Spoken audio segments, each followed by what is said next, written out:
My name is Charity Necan. I am from Moose Factory, Ontario, but I've been living in Lac Seul for the past 9 years now. I am currently a second-year SSW student at Confederation College. So the students here today are learning about being inclusive, learning more about what a sense of community feels like.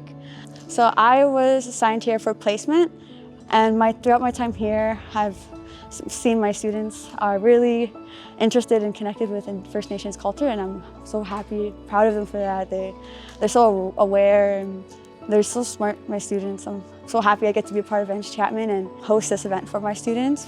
I'm really seeing great things happen with my students. The shy ones are coming out to dance more, and I'm just seeing smiles today. It just warms my heart. I think it's really important to introduce and share Indigenous First Nations culture because it shows awareness and it introduces kids into inclusivity and just to be able to show the children a sense of belonging and culture and community helps better our future here together as a school and whole because it just teaches them to be there for each other and be inclusive with each other. That's what I love the most about drum socials and powwows because it brings people together even if they aren't Indigenous. The skills and big things I took away from the SSW program are for sure just how strong we all could work together as a community.